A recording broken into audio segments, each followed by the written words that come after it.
Hello students, good morning. और कैसे हैं आप सब लोग? आप लोगों की होली कैसी रही? बहुत अच्छी रही होगी। मेरी एकदम बढ़िया रही। और तो हम लोग आज जनरल एप्टीट्यूड के क्वेश्चंस करेंगे जो काफ़ी ज़्यादा पूछे जाते हैं और हम लोग इसको मिस कर जाते हैं क्योंकि लैक ऑफ प्रैक्टिस। ठीक है, अगर आधा घंटा भी 30 मिनट्स भी आप डेली देते हो ना तो आपको प्रैक्टिस रहेगी और इजीली आप जनरल एप्टीट्यूड के क्वेश्चन कर पाएंगे। तो सबसे पहले आज मैं स्टार्ट कर रही हूँ रेशो बेसिक कंसेप्ट। तो इसमें मैंने सीखा कि अगर 5:25 है, ठीक है, तो x से x क्या हो जाएगा? कैंसिल हो जाएगा। x लिख सकते हैं दोनों साइड, ठीक है, तो दोनों साइड x लिखे तो कैंसिल हो जाएगा, तो कोई फ़र्क नहीं पड़ता। तो लिखे और इसको अगर ये कट हो जाता है, ठीक है, तो ये आएगा आंसर। ठीक है, 3:5 अगर है तो आप इसको कैसे लिखेंगे? 3/5। ठीक है, तो कंसेप्ट नंबर 1 जो है, कंसेप्ट नंबर 1 में क्या था कि अगर 2a = 3b दिया हुआ है तो a/b क्या होगा? ठीक है, तो इसमें क्या होता है, a की जो वैल्यू होती है वो जो b के साथ लिखा हुआ है वो वैल्यू रहेगी और b की वैल्यू कौन सी रहेगी? जो a के साथ लिखा हुआ है।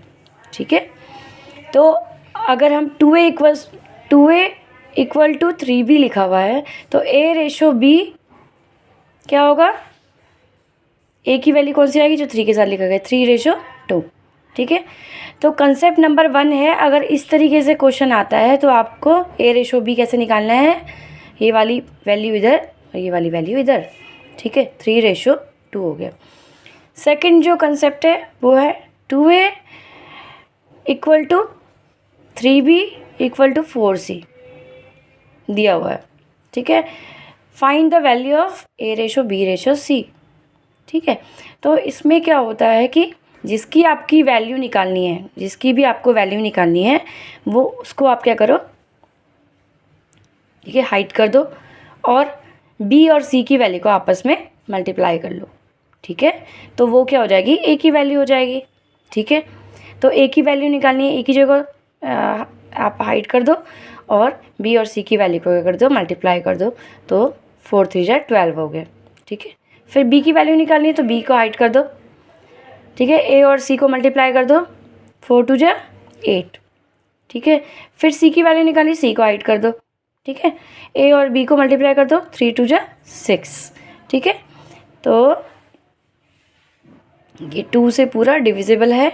2 6 12, 2 4 8, 2 3 6। तो रेशो क्या आ गया हमारा इसका? 6:4:3। ठीक है, कंसेप्ट 2 समझ में आया? ठीक है, अब अगर डिवीज़न में वैल्यू दी गई है, ये तो आपको सीधे सीधे नंबर्स में दिया गया था। ठीक है, अगर डिवीज़न में वैल्यू दी गई है तो उसका क्या करना है? ठीक है, देखेंगे। इफ़ a/b/c क्या वैल्यू है? 1/2 1/3 1/4। ठीक है, तो क्या करेंगे? तीनों का एलसीएम निकाल लेंगे। 2 3 4। ठीक है, 2 3 4 का एलसीएम यहाँ पे निकाला हुआ है मैंने, सभी को आता होगा वैसे, एक बार देख लीजिए जिसको नहीं आता है। 2 3 4 एलसीएम लेंगे। ठीक है, 2 से करेंगे, 2 1 2, 3 को ऐसे रहने देंगे, 2 2 4। ठीक है, फिर 2 से करेंगे, यहाँ पे 1 रखेंगे, यहाँ पे 3, यहाँ पे 2 1 2। फिर 3 से करेंगे, ठीक है, 3 से 3 1 3 हो जाएगा, सारे 1 1 हो गए। तो यहाँ पे हम करेंगे 2 2 4, 4 3 12। 12 क्या आ जाएगा इसका एलसीएम? ठीक है, अब एलसीएम क्या होगा? 1/2 multiply by 12, 1/3 multiply by 12, 1/4 multiply by 12। ठीक है, तो 2 6 12, 3 4 12। ठीक है, 4 3 12। तो a/b/c क्या आ जाएगा? 6 4 3। अगर डिविजिबल में वैल्यू है आपकी a/b/c की तो आपको a/b/c की वैल्यू कैसे निकलेगी? आप एलसीएम लेके आप क्या कर लो? मल्टीप्लाई कर लो और जो भी कट करके जो वैल्यू आएगी वो आपका फाइनल आंसर हो जाएगा। ठीक है, तो नेक्स्ट देखते हैं। नेक्स्ट क्वेश्चन क्या है, P ratio Q ratio R की वैल्यू 1/3 रेशो 1/4 रेशो 1/5। ठीक है, तो इसका एलशियम निकाल लीजिए। इसका एलशियम कितना हो रहा है, 60 हो रहा है। ठीक है, 60 हो रहा है, करके देखिएगा 3 4 5। ठीक है, 3 4 5 का एलशियम निकाल के देखिए 60 आएगा। ठीक है, तो आप 60 से क्या कर दो, मल्टीप्लाई कर दो। 1/3 multiply by 60, 1/4 multiply by 60, 1/5 multiply by 60।